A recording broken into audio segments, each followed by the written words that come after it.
Calvin Ashford gave me to Gerald Radcliffe as a gift for his first love. While I was escaping from the hotel, he was at the zoo feeding birds with Fiona Baxter. Later, I was covered in blood and went to the hospital alone for treatment, only to find him busy on the phone while he was with Fiona, who had a small cut on her hand. After that, he tried to make it up to me by giving me a 1-meter-long candied hawthorn stick, but he forgot that I'm allergic to hawthorn. Plus, I saw a message from Fiona on his phone that said, "Honey, did you like the candied hawthorn I made for you? Thanks for your hard work last night." I pushed down the nausea and quickly made a call. "Edward Dalton, I've made up my mind. I'm going to the lab in 3 days. Damn it, where did that ghost come from to scare me like that? Get lost!" Calvin shouted at me while holding Fiona. He gave me a disgusted look and then immediately turned to comfort Fiona beside him. "That ghost didn't scare you, did it, Fiona?" "Yeah, I'm all bruised up and covered in blood, and I can barely stand."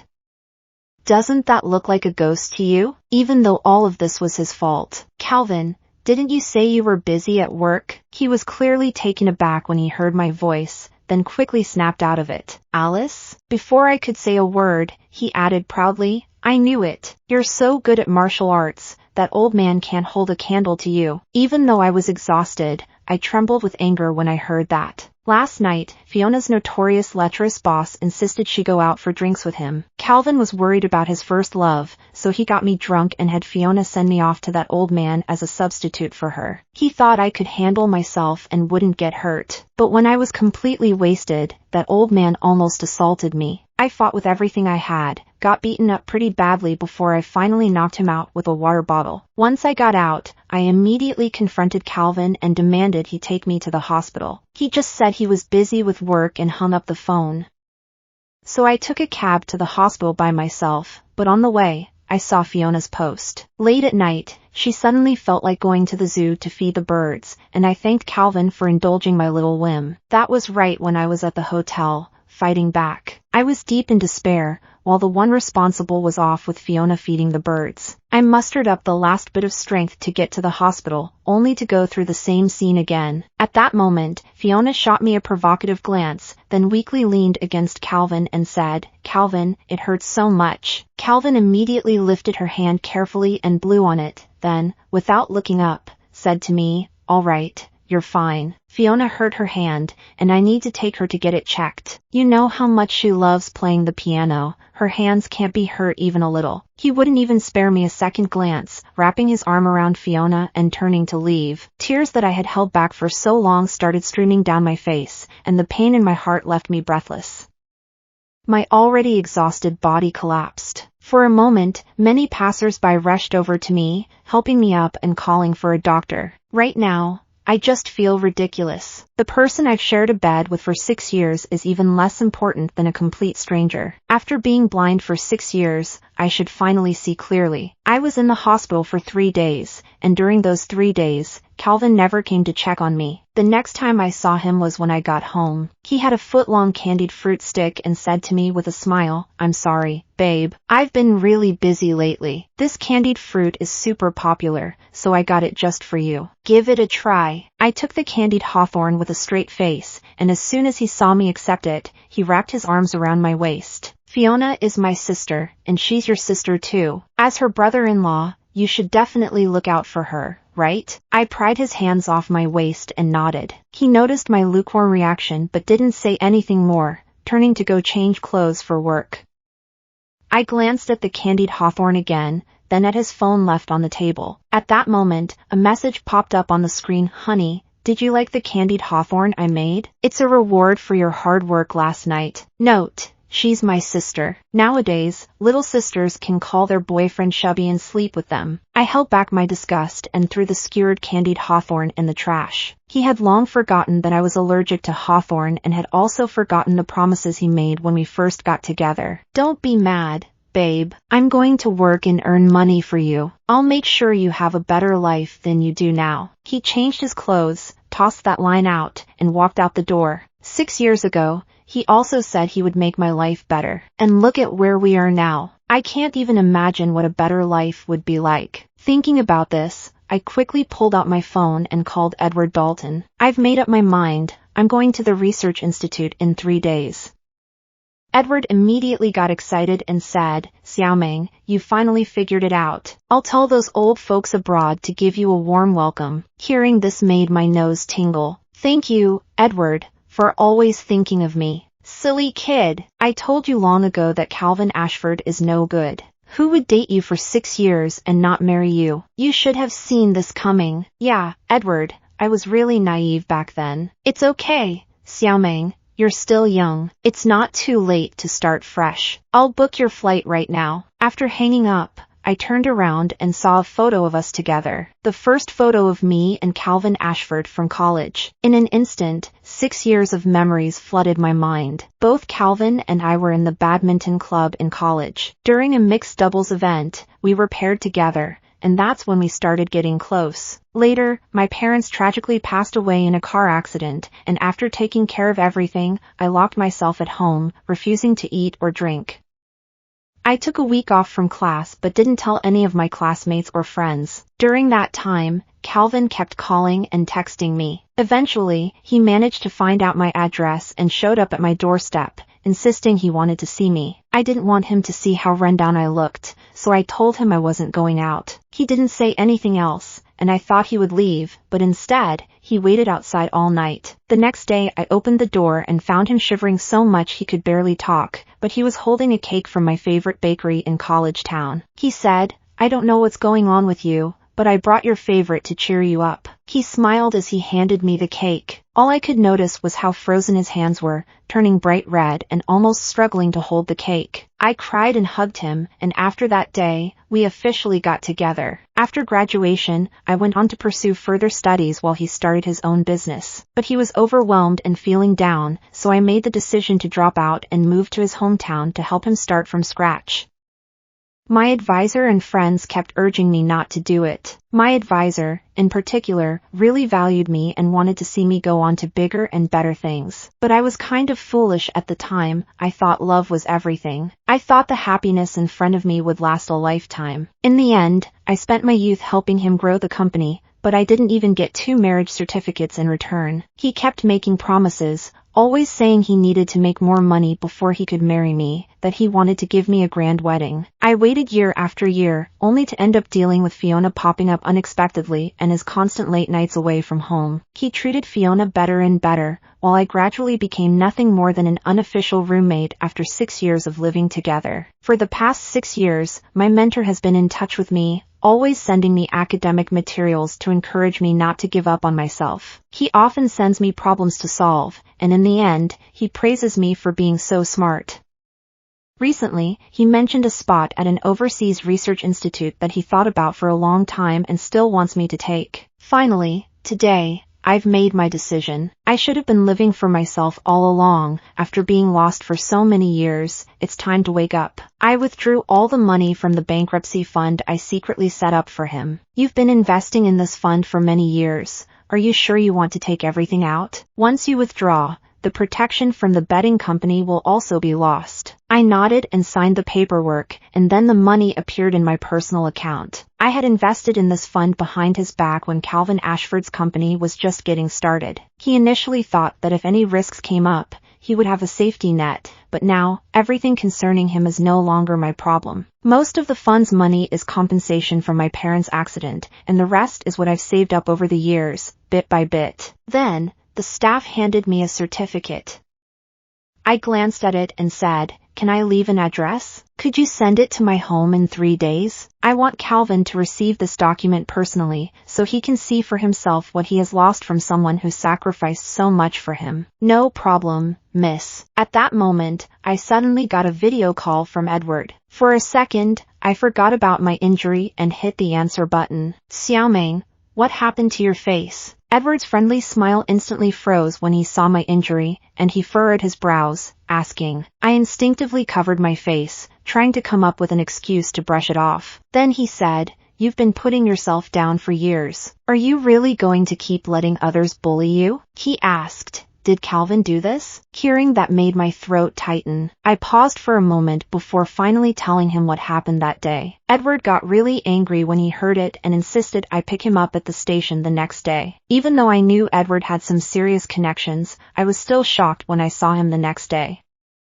He was followed by a bunch of famous business moguls. Then he took me straight into the company led by Fiona. After the receptionist announced us to the old man, he hurriedly invited us to his office. Once we got inside, he saw me and immediately showed a fierce expression, calling me a little jerk. "You had the nerve to run after you hurt me like that day. I didn't come looking for you, but here you are, showing up on your own." As soon as he said that, a big shot slapped him. You could see his anger, but when he looked up and recognized who it was, he lowered his head and said, Henry Sinclair." I got carried away. Seeing him in this submissive state made me think that with Calvin Ashford's strength, he could easily stand up to him and protect Fiona. But he didn't want to risk even a bit for his company, so he used me to protect both Fiona and his interests. At that moment, Edward stepped up to him and said, "Kneel down and apologize to Alice, or any one of us can drive your company into a corner." The old man shot me a reluctant glance, then looked around at the big shots, and finally knelt down to me, saying, "I'm sorry. Please forgive me, Your Honor." Just as I was about to mock him a little, my phone buzzed with a text message. Fiona sent me a picture. Calvin was kneeling on one knee, giving her a foot massage, and there was a noticeable lipstick mark next to the collar of his white shirt. "Sorry, Alice. I just twisted my ankle, and Calvin insisted on helping me. I tried to pull him up, but I accidentally got lipstick on him. When you get home, please don't misunderstand and get mad at him. It's a shame, but I'm not angry at all. I even want to laugh. The guy kneeling in front of me is her boss, while the one she's kneeling to is just some loser I'm about to ditch. She'll never get any higher than this." I asked the old guy still kneeling in front of me, "Do you know that day it was Fiona who was scared of what you might do to her, which is why she brought me to replace her?" He scoffed at what he heard and said, "No way. She's the one who said to bring me a beauty. That girl has come on to me so many times. How could she be scared? I've thrown so much money at her, she'd practically want to cling to my leg for life." This caught me off guard. So that night was all part of Fiona's plan. The old man looked at me as if he didn't believe me, so he proudly pulled out his phone and showed me a video. It was a clip of Fiona naked, flattering the old man and asking him for money. He sent the video to me. After watching, the old man hesitated a bit, but when he saw the big shots around him, he agreed anyway. I held the video in my hand, starting to anticipate Calvin's reaction when he finds out the true nature of his oblivious first love. After knowing each other for many years, I guess this video is my farewell gift to him. After Edward finished his business for me, he was about to leave. Before going, he held my hand tightly and insisted that I must go to the research institute. I kept nodding to reassure him. In the present and the future, I'll focus only on my path ahead. When I got home, I was surprised to see Calvin waiting for me on the sofa. "Where have you been? I called you several times, but you didn't answer." I shook my phone with the black screen. "Just out for a walk. The battery died and it shut off." He got up, put his arm around my shoulder, and playfully pushed me in front of the fridge, saying, "Open it." I opened the fridge and found a bunch of pink lychee roses. When we first started dating, he asked me what my favorite flower was, and I said gardenias. He wrinkled his nose and said, "Why do you like that?" He thought gardenias were ordinary and not very fragrant, and made for a pretty unimpressive bouquet. Plus, not many flower shops sell them. I got worried he would think I had no taste, so I quickly changed my answer to the trendy pink lychee roses. After that, he often brought me pink lychees even when he was starting his business and could barely afford to eat nothing but steamed buns 3 times a day. Later on, when he was successful and had plenty of money, he stopped sending me flowers.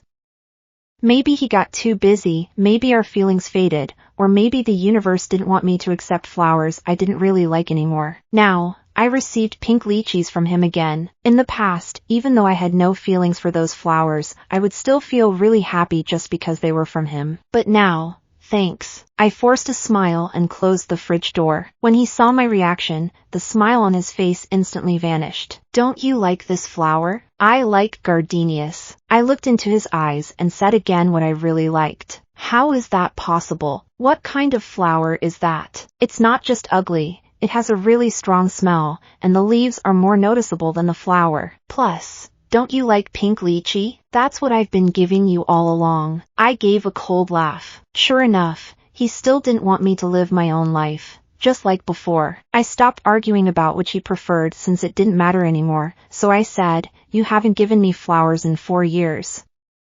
He paused for a moment, then quickly changed the subject. Babe, I heard about Fiona texting you this afternoon. I know you're mad, but it was really an accident. Fiona's just a kid. Don't take it out on her. I laughed out loud and said sarcastically, I just found out today that a 25-year-old can still be called a kid. Plus, you were the one who gave her a foot massage. Why shouldn't I be mad at you? He always manages to clean himself up. Calvin was caught off guard by this comment, and just as he was about to reply, the doorbell rang. He turned to open the door, and as soon as he did, Fiona rushed in and hugged him. Calvin, someone has been following me on my way home, and the power's out at my place. Can I stay over at your house for the night? She said, tearfully looking at Calvin while glancing at me out of the corner of her eye. Calvin barely made it home for a day when Fiona showed up. Can't they stand to be apart? He wrapped his arms around her and patted her back, saying, Fiona, you should really ask your sister-in-law about this.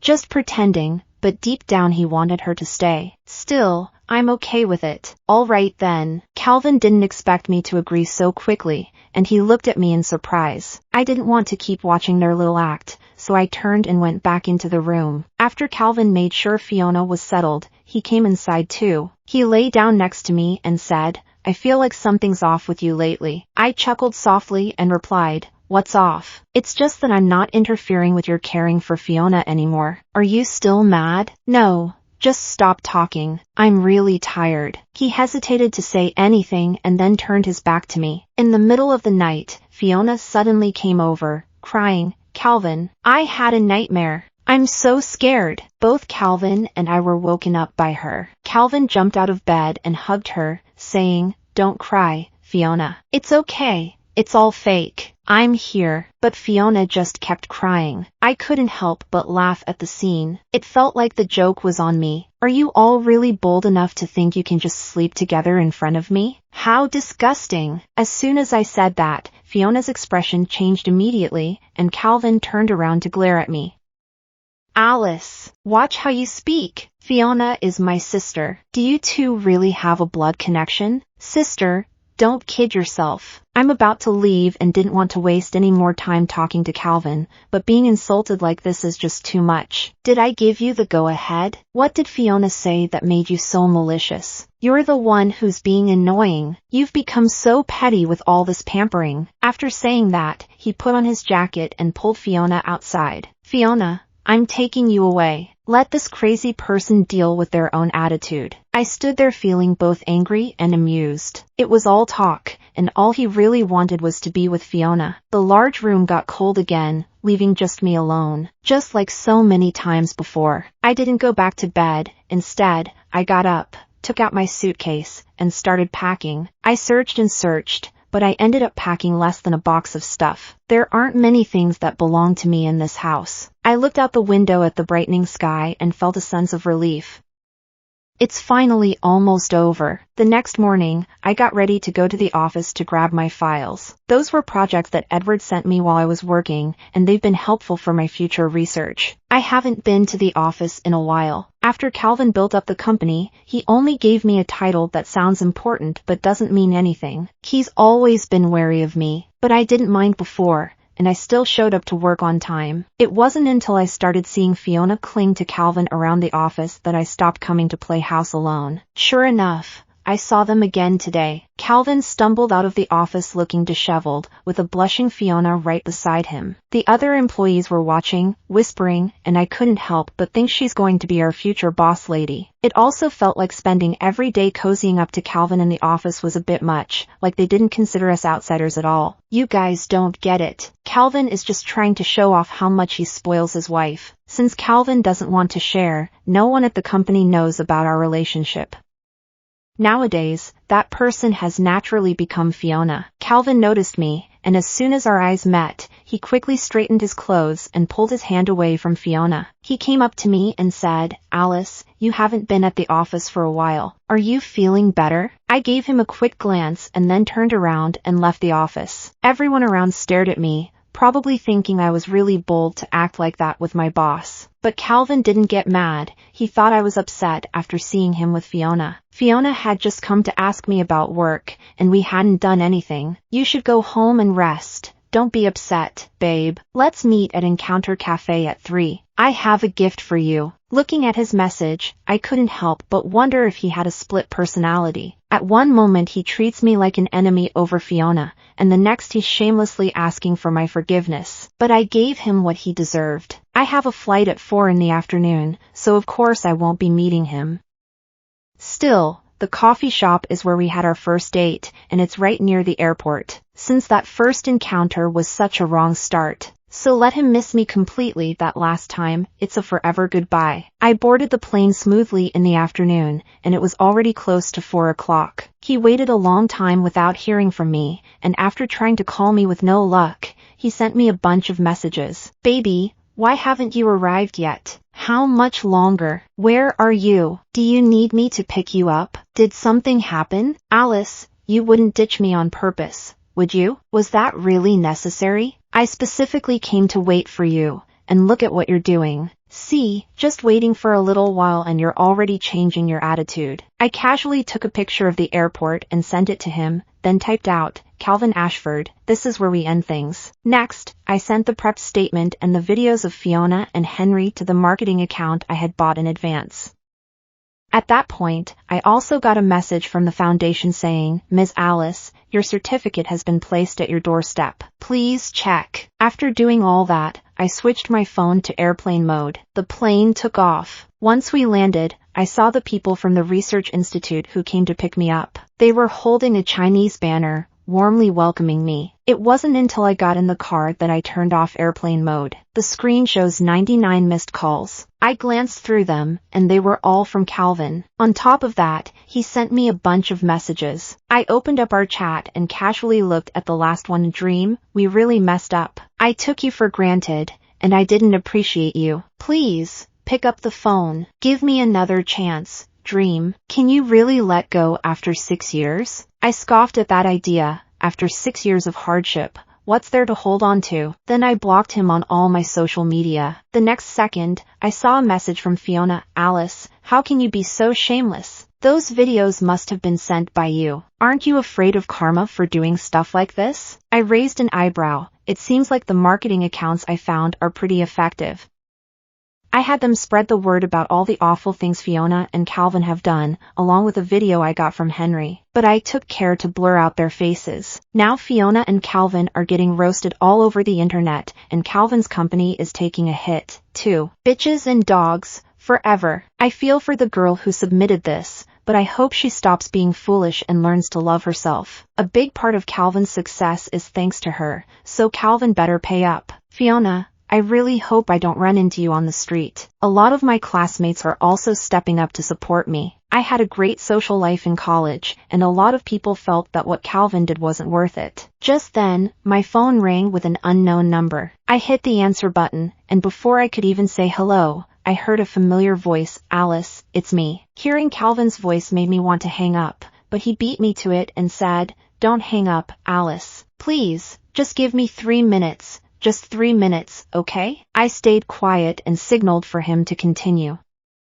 Where did you go, Alice? You told me I should come look for you. I don't want the job anymore. I just want to be with you. Can we start over? If that's all you have to say, then we don't need to talk. No, Alice, I really can't believe you did so much for me. You used all your parents' compensation money to buy me a fund. I've let you down, and I deserve to be punished. I also didn't expect Fiona to be that kind of person. If I had known her true colors earlier, I definitely wouldn't have recognized her as my sister. It's just ridiculous to me. Even now, he still won't admit to his affair with Fiona and insists on calling her his sister. Alice, I know you're doing all this just to get back at me. You want me to regret it. I know you still love me, so can we just stop this fighting, please? I stopped listening, hung up, and blocked the number. That night, when I called a friend back home to check in, she told me that after I left, Calvin was sitting at my front door with a list, crying loudly. There were a lot of people around taking videos, but he didn't care and kept shouting my name. Later, Fiona went over to comfort him, but he kicked her to the ground and told her to get lost. You filthy piece of trash, why don't you just die? It's all your fault that I lost Alice. You've lied to me for so long, and you still have the nerve to come see me. A friend said this was Calvin's exact words. Then he went crazy, his eyes bloodshot, running around the airport asking people if they had seen me. In the end, he even got into it with the staff and had to be carried out by security. Hearing that made me feel embarrassed. I felt ashamed to hear my name come out of his mouth. After that, I threw myself into my work, focusing day and night on my research. I really loved the feeling of getting back into a field I care about and putting all my passion and energy into it. I saw my own worth. During my breaks, I still scroll through my phone to check on social media. I often see Calvin's friends posting videos of him insulting Fiona. In the videos, Fiona keeps begging Calvin to forgive her and to take her back. But Calvin always responds with harsh words, and sometimes he even gets physical. What is he trying to say? Is he trying to show me his hatred for Fiona to make me feel better? To me, this kind of scum behavior only makes me hate him more. Later, his friends switched gears and started posting about him being completely wasted every day. The captions are all about feeling sorry for him and praising his deep feelings. The last time was when I posted a photo of him in the hospital after he drank too much at Calvin's party. My silly brother is almost drinking himself to death for her, and it really breaks my heart. I rolled my eyes in front of the screen, then liked his post and commented, "Better early than late. Good luck. But you don't need to call me when it's time to eat, because I might laugh out loud in person." After commenting, I blocked all his party friends. Like attracts like, they're all crazy. I used to be crazy too, lost in thoughts about him. I still throw myself into my research day after day, and my teachers praise my talent and boundless potential. But just when I was enjoying all of this, a friend suddenly sent me a link. When I clicked on it, I found a video of Fiona, crying and saying that she felt forced to take her own life. In the video, she portrayed me as someone who bullies her all day and purposely spreads rumors online to make her suffer public criticism. But that's not what caught the most attention from viewers. The biggest topic right now is that Calvin directly refuted what she said and harshly criticized her. Calvin also posted a video where he defends me and admits to his own mistakes. In the video, he angrily called Fiona manipulative, saying that she still wants to throw dirt on me. People aren't dumb. They didn't buy into Fiona's slander against me. Now, the person they really want to insult is Calvin, that phony. Come on, I've seen through it all. Now that the kid's older, you want to play the loving parent? And after your wife left, you suddenly feel remorse? Where were you all this time? Late feelings are cheaper than grass. What are you getting all sentimental about? Fiona can take a slap, but Calvin deserves a serious beatdown. Get lost. That girl should definitely not forgive Calvin. He's not trustworthy. I found some comments from netizens kind of funny. Everyone is much smarter than I was before. But I didn't expect the tide to turn so quickly. In just 2 hours, suddenly, people's words changed. Out of nowhere, a lot of people started calling me ungrateful. They ran to all my social media platforms telling me to see things clearly, saying it was my luck to have someone like Calvin speaking up for me. Looking at those strange comments, I felt something was off. The professors at my graduate school also saw what was online and told me not to pay attention to that stuff and to focus on what I needed to do. I stopped looking at those posts and just thought people were really weird these days. Until 2 days later, my university advisor back home called me and said, "Alice, your teacher got you some revenge. Go check it out online." I opened a popular app and saw that several big marketing accounts had posted the same message, suggesting that Calvin had hired some bots to pressure the female victim into getting back together with him. I checked the evidence and realized that all the people saying those weird things that day were brought in by Calvin.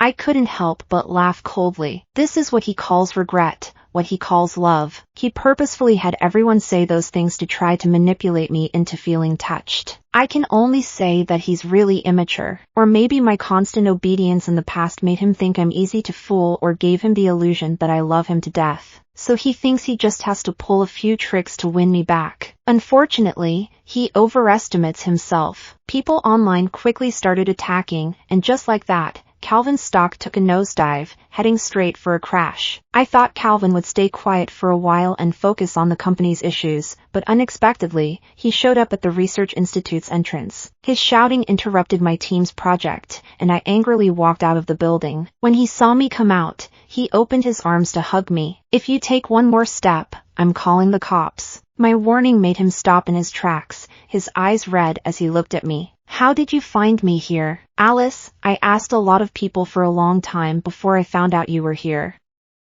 Stop being mad at me, Alice. I really know I messed up. Can we just go home? I laughed and looked at him, saying, do you really still think I'm just playing games with you? Put away your mindless confidence. We are never getting back together. His smile faded as he heard that. Alice, I'm still testing you. Don't worry, no matter what you say, I'm not going anywhere. I'll show you my true feelings. Just stop being upset, babe. Alice, I'm serious when I say I only feel disgust for you. The farther you go, the happier I am. I don't want any trace of you in my life anymore. He heard this and immediately came over, grabbing my arm and shouting, no way. How could you let go of 6 years of feelings so easily? You must still have feelings for me. I swear to you, I won't get close to any woman besides you ever again. How about we get married tomorrow? I tried to shake off his hand, but I couldn't break free. We've been together for 6 years, but for 4 of those years, you've been pushing me to slowly let go of my love for you.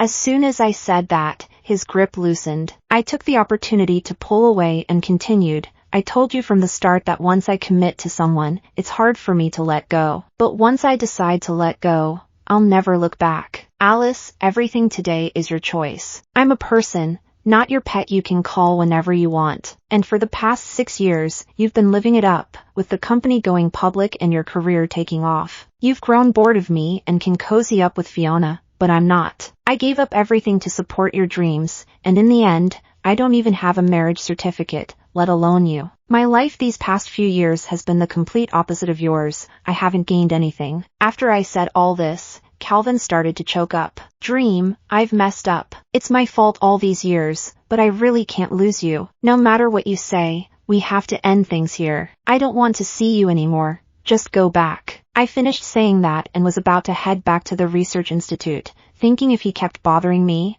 I would just call the cops. Just as I turned around, he grabbed me and pulled me right in front of him, leaning down to get in my face. I don't believe you don't have feelings for me anymore. I kept shaking my head and resisting, and just when his lips were almost touching mine, I kicked him hard in the groin. He immediately let go of me in pain. I fought back the overwhelming urge to vomit, continuously massaging my stomach. He covered his groin, grimacing in pain, and I seized the chance to splash a bucket of water from beside the institute entrance all over him. It was freezing outside, and he got doused with icy water from head to toe. Just then, his phone in his pocket suddenly rang. He shivered and answered the call impatiently, saying, "What's up?" The water droplets on his hand accidentally hit the speakerphone button, and I could hear everything clearly. "Calvin, Fiona is going to jump off a building. She said she wants you to never see her again." "Ah, Calvin, she seems like..." Calvin was clearly taken aback for a moment, but then he quickly responded with disgust. "What do I care if she loves or hates? Don't mention her to me again." He just hung up the phone.